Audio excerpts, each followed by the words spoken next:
If you want something out of life, if you want to change yourself, if you want to acquire something, if there's some goal that you want to reach, that is really not easy as some people will make us feel. That living your dream, changing your behaviors, overcoming negative habits, it's challenging. It's hard. Most people go through life never discovering what their talents are. Most people never develop their talents. They have skills and abilities, but if you don't nurture them, if you don't develop them, they will never serve you. Your gifts can take you many places if you develop your gifts. Most of us don't like to do those things that come easy to us. I've always loved to talk to people. I decided, taking this advice, to develop my skills as a speaker. And my gift has developed and it's taken me many places. You have something that you brought to the universe, and that if you decide that my life deserves my developing this, what I do well, and becoming the best at it, and mastering myself, and seeing what I have within me, if you decide to drop your buckets where you are and develop your gifts, I grant you, you'll never ever be without. I grant you that your gifts will take you places that will literally amaze you. I grant you that if you begin to work to develop your gifts, you'll develop a strong sense of happiness. You'll get a larger vision of yourself, because part of beginning to get a larger vision of yourself, all of us need some area of our lives where we can have a feeling of competence. That people know when they think about this area, that's something you do. That you eat and sleep that, and that you do that, and people know it, and you know it, and you know that you know this. If you don't know anything else, you know this. Can you tell I know what I'm doing? Oh, hello. You know this. So you've got to work on it. When other folk are having a good time, you've got to have the strength of character to concentrate, to read, to digest information. If you decide in any particular area that you're concerned about, to make a conscious, deliberate, determined effort to read one book a month in that area, in 5 years, you'll be among the top 5% experts in the world.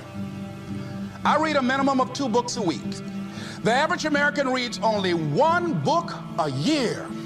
If you decide that area that you love, that you are going to master that particular area, in this era of accelerated change, overwhelming complexity, and tremendous competition, as you begin to develop and expand your skills and your talents and your vision of yourself, you will always be in control of your destiny. The next thing is, whatever it is that you want to do, you want to do it massively. I have a friend who was telling me that his sales were down. I said, well, how many phone calls you make a day? He said, 25. I said, double them. Make 50 or 75 or 100. He said, oh man, that's just too much. What do you mean too much? You behind on your bills? You're talking about too much? You know one way to get back on your feet real quick is to miss 2 car payments? You talking about you're tired? There's no competition out here. Decide that you're going to push yourself. Most people won't do that. Most people give up on themselves easily. You know the human spirit is powerful. There's nothing as powerful. It's hard to kill the human spirit. They asked Benjamin Disraeli, a man who became the head of a country at a time when Jews were not allowed out after 10 o'clock. They said, how did you do it? How do you achieve it against such great odds? He said, nothing can resist the will of a people that will stake even their existence on the extent of their purpose for good.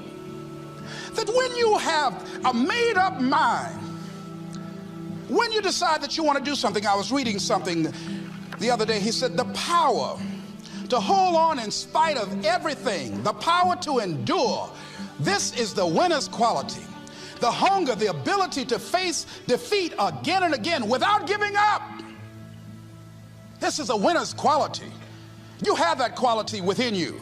When you're hungry, you don't care about the facts. You don't care about the odds.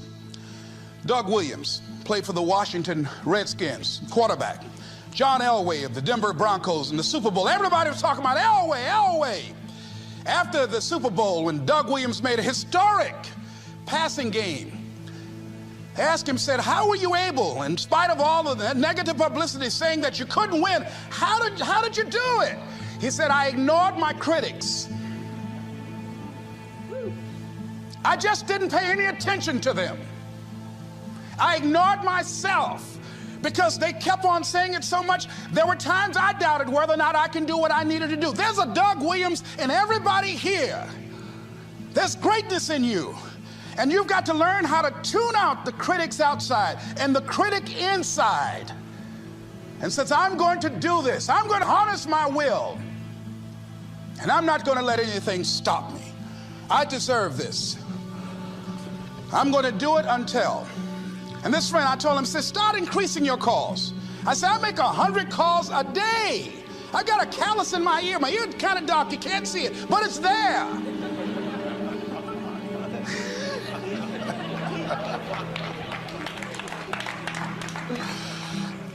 His sales have increased.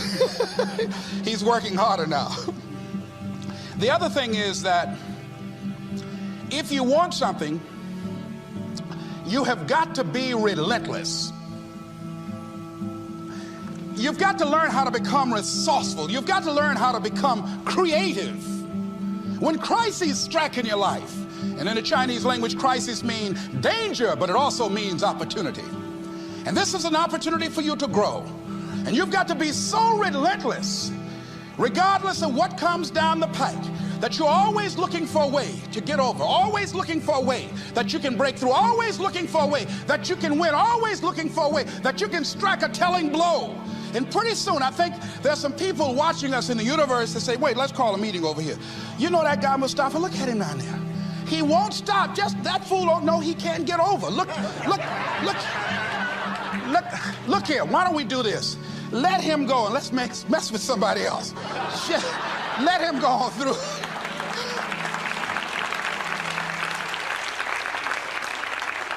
Life will just get tired of whipping you sometimes. And just say, just let this one go. I believe this. Now, no one has told me this, but I just kept on kicking. I didn't have sense enough to stop. I was intelligently ignorant. I didn't know what I couldn't do. So I just tried anything. And the fascinating thing about life, because you can't get out of it alive, you might as well have a good time, you know? You might as well have a good time. Live your life with passion, with some drive. I was giving a seminar the other day, and I mentioned that I was going to do some training in August with some young teenagers and take about 100 away to a 2 or 3 day camp and wipe them out. I've been working on this. So after the speech, one of the parents walked up to me and said, Mr. Brown, I'd like for you to do something for my son. He's not motivated.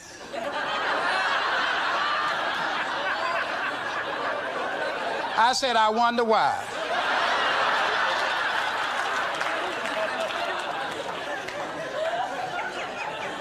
I wonder what's wrong with him. He had no fire whatsoever. See, what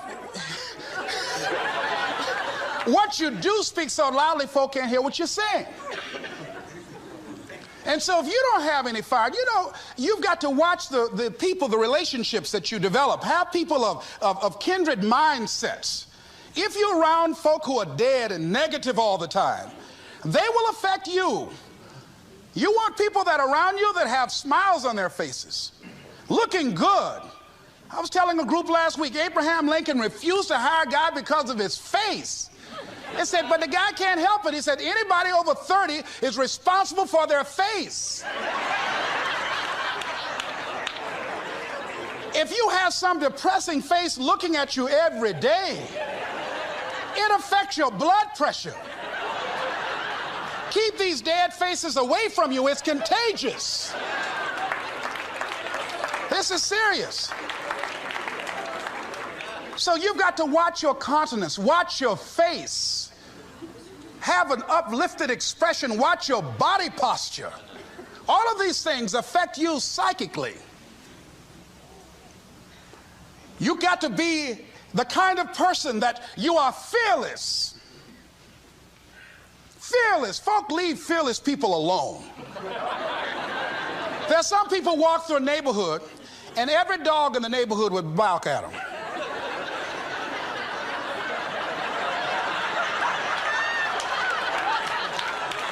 But there's some people come through and ain't nobody gonna mess with this.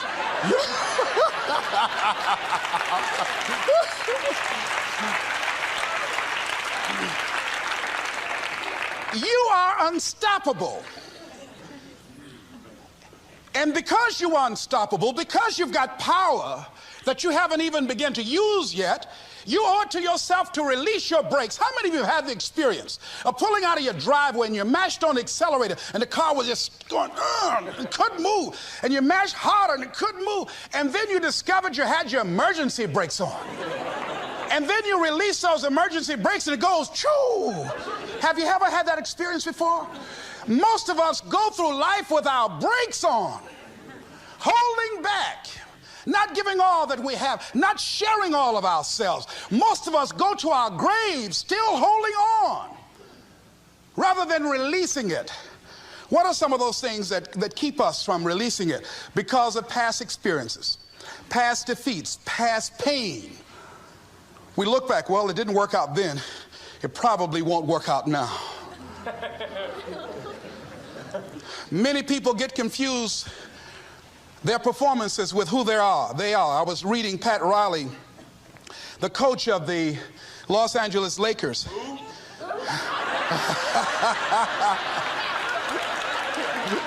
But you're going to like this quote here. After the Trailblazers had blown them out of the water, and I'm sure he said this last night, they asked him, how do you feel? He said, tonight we were exposed for what we are right now.